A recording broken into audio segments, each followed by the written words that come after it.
ekonomi dan sistem pengaturan ekonomi di berbagai negara. Apa sih itu masalah ekonomi? Jadi, masalah ekonomi adalah situasi atau keadaan yang muncul ketika keinginan dan kebutuhan melebihi sumber daya yang tersedia. Beberapa permasalahan ekonomi. 1. Kelangkaan. Kelangkaan adalah kondisi atau situasi di mana jumlah sumber daya yang tersedia tidak cukup untuk memenuhi semua kebutuhan dan keinginan.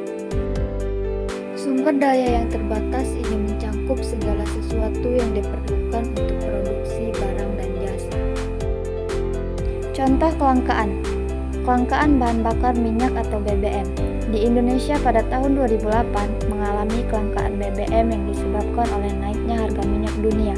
Meskipun Indonesia sebagai negara penghasil minyak, Indonesia tetap mengimpor sebagian besar kebutuhan BBM. Karena produksi dalam negeri tidak mencukupi, pemerintah Indonesia pada waktu itu memberikan subsidi BBM yang besar, yang mengakibatkan defisit anggaran negara. Subsidi ini menyebabkan konsumsi BBM di dalam negeri meningkat, sedangkan pasokan tidak cukup untuk memenuhi kebutuhan yang semakin tinggi. Untuk mengatasi masalah subsidi BBM yang membengkak, pemerintah Indonesia memutuskan untuk membatasi distribusi BBM bersubsidi. Hal ini menyebabkan terjadinya kelangkaan di beberapa daerah, terutama daerah yang memiliki infrastruktur distribusi terbatas. Yang kedua, inflasi. Inflasi adalah kondisi di mana terjadi kenaikan harga barang dan jasa secara umum dalam perekonomian selama periode tertentu. Inflasi mengurangi daya beli uang, yang berarti dengan jumlah uang yang sama konsumen dapat membeli lebih sedikit barang dan jasa. Inflasi ini biasanya diukur menggunakan indeks harga konsumen yang mengukur perubahan harga barang dan jasa yang biasa dikonsumsi oleh rumah tangga. Inflasi dapat disebabkan oleh beberapa faktor, yaitu permintaan yang tinggi, demand pull inflation, dan kenaikan biaya produksi, cost push inflation. Permintaan yang tinggi atau demand pull inflation adalah permintaan terhadap barang dan jasa melebihi penawaran. Ketika banyak orang yang ingin membeli barang yang terbatas jumlahnya, harganya akan mengalami kenaikan. Kenaikan biaya produksi atau cost push inflation. Misalnya karena kenaikan harga bahan baku atau upah tenaga kerja, perusahaan kemudian akan menaikkan harga barang dan jasa untuk mempertahankan margin keuntungan. Contohnya, pada Mei 2008, Indonesia mengalami inflasi yang tinggi. Harga bahan pangan seperti beras dan minyak goreng mengalami kenaikan tajam akibat krisis pangan global dan gangguan distribusi. Bisa dilihat dari harga sebelum inflasi dan harga sesudah inflasi berikut ini. Yang ketiga, pengangguran. Kondisi di mana seseorang mencari pekerjaan tidak dapat menemukan pekerjaan yang sesuai dengan kualifikasinya, meskipun dia aktif mencari pekerjaan. Pengangguran terjadi karena ketidakseimbangan antara penawaran tenaga kerja atau jumlah orang yang mencari pekerjaan dan permintaan tenaga kerja atau jumlah pekerjaan yang tersedia. Contohnya pengangguran akibat COVID-19 2020. Pandemi COVID-19 yang dimulai pada tahun 2020, banyak sektor ekonomi terhenti, terutama sektor-sektor yang bergantung pada interaksi fisik, seperti pariwisata, perhotelan, dan transportasi. Banyak perusahaan yang terpaksa merumahkan karyawan atau bahkan menutup usaha karena penurunan drastis dalam permintaan.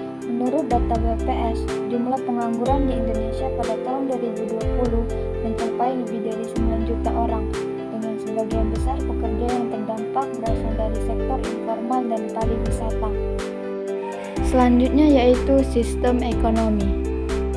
Sistem ekonomi merupakan seluruh tata cara yang digunakan dalam mengkoordinasikan perilaku masyarakat mencangkup produsen, konsumen, pemerintah, bank, dan lainnya dalam menjalankan kegiatan ekonomi baik dalam hal produksi, distribusi, konsumsi, maupun investasi yang secara terintegrasi membentuk satu kesatuan utuh, teratur, dan dinamis.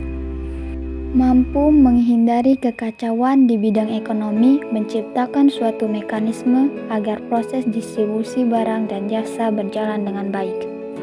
Sistem pengaturan ekonomi yang pertama, sistem ekonomi pasar atau kapitalis. Sistem ekonomi pasar atau kapitalisme adalah sistem di mana keputusan ekonomi termasuk produksi, distribusi, dan harga barang serta jasa ditentukan oleh mekanisme pasar, yaitu interaksi antara penawaran dan permintaan. Dalam sistem ini, pemerintah memiliki peran yang terbatas dalam mengatur ekonomi. Ciri-cirinya seperti kebebasan individu untuk memiliki dan mengelola properti, persaingan bebas antara perusahaan, penentuan harga dan distribusi barang ditentukan oleh mekanisme pasar. Pemerintah hanya berfungsi untuk mengatur dan memberikan regulasi yang mendukung pasar. Salah satu contoh negara dengan sistem ekonomi pasar yaitu Amerika Serikat. Ekonomi Amerika Serikat adalah salah satu contoh utama dari kapitalisme. Di sana, sektor swasta mendominasi ekonomi dan pasar bebas, berperan besar dalam menentukan harga dan distribusi barang serta jasa. Yang kedua, sistem ekonomi terpusat. Sistem ekonomi terpusat atau sosialisme komunis adalah sistem di mana semua keputusan ekonomi termasuk produksi, distribusi, dan harga barang serta jasa ditentukan oleh negara. Dalam sistem ini, hampir seluruh sumber daya ekonomi dimiliki dan dikelola oleh negara, bukan oleh individu atau perusahaan swasta. Ciri-cirinya seperti pemerintah memiliki kontrol penuh atas sumber daya dan produksi. Kepemilikan pribadi terhadap barang dan sumber daya terbatas atau dilarang.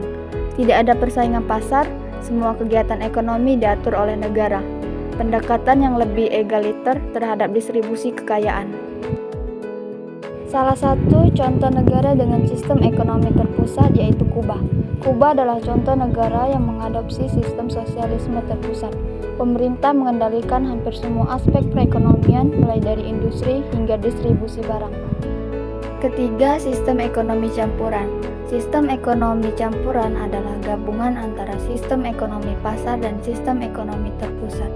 Dalam sistem ini, ada sektor swasta yang bebas beroperasi di pasar, namun pemerintah tetap memiliki peran penting dalam mengatur ekonomi, memberikan regulasi, dan kadang-kadang terlibat dalam penyediaan barang dan jasa tertentu, terutama yang berkaitan dengan kepentingan publik. Ciri-ciri sistem ekonomi campuran yaitu terdapat sektor swasta dan sektor publik yang beroperasi berdampingan. Pemerintah mengatur pasar untuk memastikan keadilan sosial dan stabilitas ekonomi.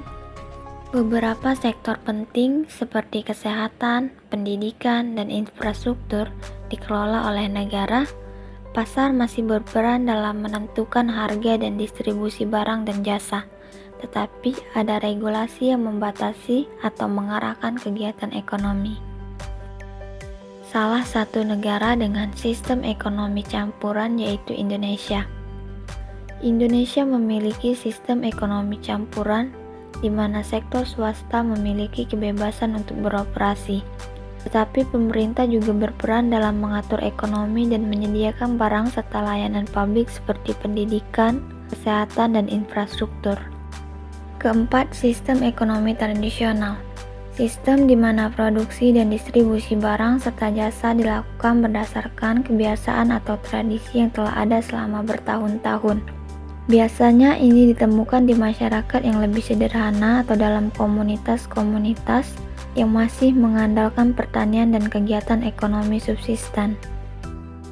Ciri-ciri sistem ekonomi tradisional seperti produksi dan distribusi barang didasarkan pada adat dan tradisi, tidak ada pasar bebas atau harga yang ditentukan oleh penawaran dan permintaan, kegiatan ekonomi lebih terfokus pada pemenuhan kebutuhan dasar, umumnya terjadi dalam masyarakat yang terisolasi atau belum berkembang. Salah satu contoh negara dengan sistem ekonomi ini yaitu Indonesia daerah Papua. Kehidupan ekonomi di Papua sangat bergantung pada hasil alam seperti berburu, menangkap ikan, dan mengambil hasil hutan seperti rotan, damar, dan kayu. Sistem pertanian yang dilakukan lebih bersifat subsisten. di mana mereka menanam tanaman pangan seperti sagu, ubi, dan pisang untuk kebutuhan sehari-hari, dan hasil berburu atau pertanian ditukar dengan barang lain yang diperlukan. Sistem ini mendukung kemandirian dan keberlanjutan hidup masyarakat Papua dengan memanfaatkan sumber daya alam secara langsung.